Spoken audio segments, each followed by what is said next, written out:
Hey guys, banging out some work here and got a Q&A coming in from a strength coach asking about how to train an athlete who's unable to perform the basic movements like the squats, the deadlifts because of mobility issues. So tight ankles, tight hips, knees and ankles are unstable, wobbling all over the place. He says, how long would you spend during a workout to help this athlete mobilize and stabilize their weak areas? I've been spending some time with one of our kids who hurt his shoulder pretty badly and has a very unstable shoulder, and I've been spending time to help create more stability. Probably going to take a couple more weeks realistically before he could progress into exercises with load, such as benching.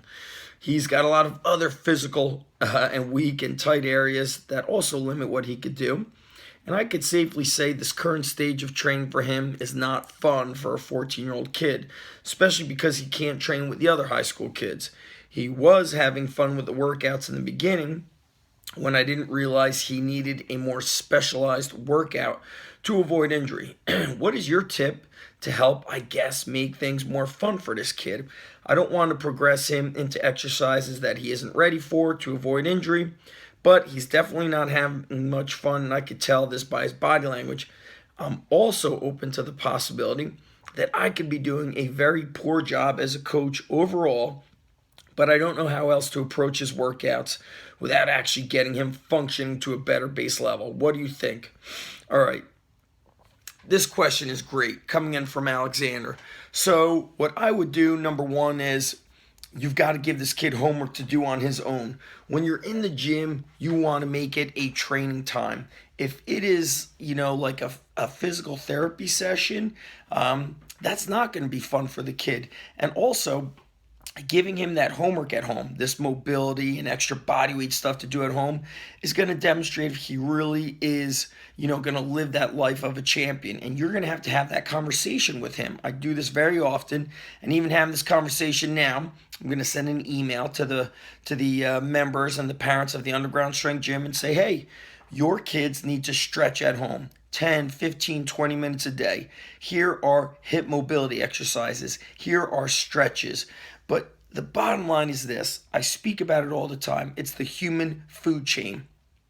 There are things that must be done outside of this 1 hour of training as human beings that think they're going to get everything done in 1 hour and just be able to go home and, not eat or eat a bunch of shitty foods or not do any extra work on their own, and they will be savages. It's not the case. So you might have to do a one-on-one sit down with this kid or a group a group kind of speech. This is what it takes, speech. I do these often with the athletes. And then I would build out as a coach your own YouTube channel, create videos for these common things that you see athletes struggling with. And what you're talking about is very common. So, okay, he may not be able to do a full body weight squat, but I'm sure he could do body weight lunges. I'm sure he could push and pull a sled, do dumbbell farmer walks. I'm sure he could do a lot of push-ups. If he can't do a full range push-up, a half rep push-up or hands elevated push-ups, band pull-aparts, band push-downs, grip exercises. There's lots and lots of things he could do.